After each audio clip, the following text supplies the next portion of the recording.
bastards.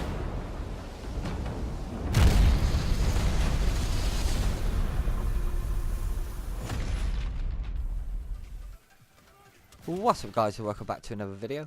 Today we're going to jump into a little bit of Infinite Warfare and just have a quick little rundown about GFinity event that happened over the weekend. Obviously it was EU only, so it was a bit more of a smaller event, views and stuff wise, compared to some of the massive events that were going on over the weekend. CSGO mainly over 1 million views, concurrent views at one time, so fair play to CSGO, they are absolutely stonking it at the minute.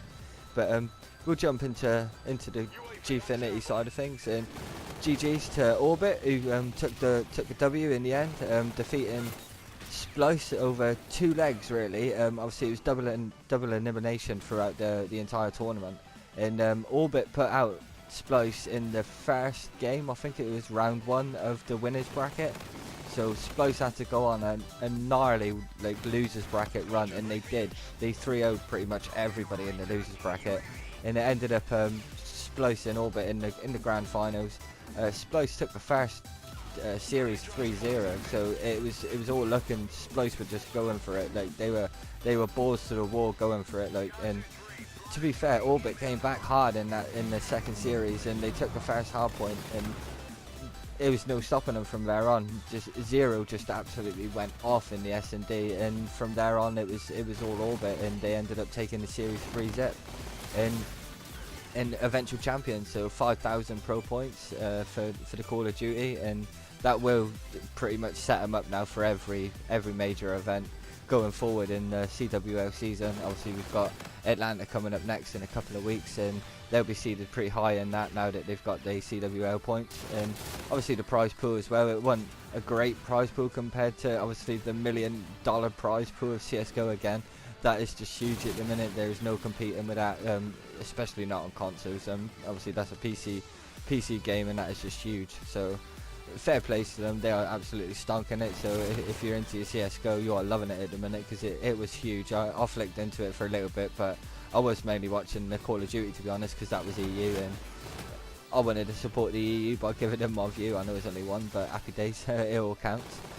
So yeah, like I say, I just want to say GG's to Zero, Rated, Josh, and Urban. So fair play guys, to come back from 3-0 down after the first series to regain and get some composure back, and to come back and to take the second series in the way that you did. Then fair play. Then probably the #1 team in Europe at the minute. If Splice can sort out little kinks, because they looked awesome all weekend. When they did come up against Oribit in the first round, it shown that they played poor and average teams in the groups and brackets, and they were just a little bit unready for it. By the time they played them in the grand finals, they were stonking it, and a best of 5 twice is always difficult. It's not very often that the loser bracket run does go all the way to win it.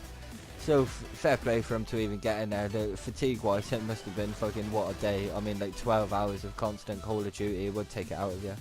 But yeah, that's about it for the esports side of it. While I am here, I will just have a quick little rundown of what other sort of little news and shit that's dropped over the weekend. Obviously we've got the Hyper Team Deathmatch playlist, which is live straight through until Friday, I think it is.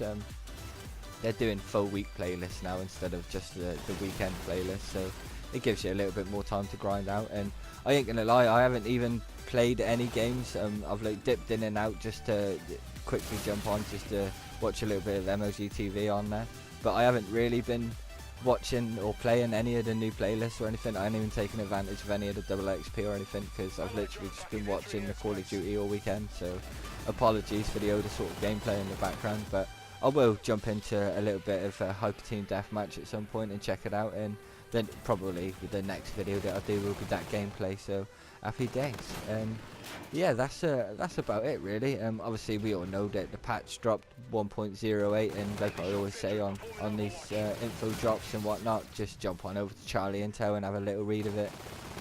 But one thing I have noticed, they've altered the camos again. Dark Matter looks proper gnarly, but I've got the UK flag on my ARs and it looks totally different. I flicked in, jumped into a quick game of zombies this morning just to just to warm my thumbs up sort of thing, just before I'd done this commentary video, and it totally changed my eye camo. I was like, oh wow, it looks pretty decent actually. It looks a lot better, to be fair, and all of the solar and the dark matter and all that, that's all been changed. I don't know a lot about them because I haven't unlocked them yet in multiplayer, so I haven't really been taking notice of their camos at the minute. So like I say, again, if you want to have a proper look at it, jump on over to Hollow Point. I know he's got a video out about the new dark matters, so happy days. And yeah, that's going to about do it. Obviously leaderboards are back, or not back, finally here, but not faux leaderboards. They're just like combat record leaderboards, so they're still a bit shit, to be honest. I don't know why everybody was so hyped about getting leaderboards, because they don't really do anything. It's just like, yeah, you've killed 3,000 more people than your friend on your friend list or something. Happy days. But yeah, that's going to do it for this one, guys. So I'm going to wrap it up because I'm starting to ramble on about bollocks, and nobody likes to hear their own voice for too long, so happy days. And yeah, cheers for watching. Leave a like if you do enjoy these videos, and I'll catch you in the next one. Peace.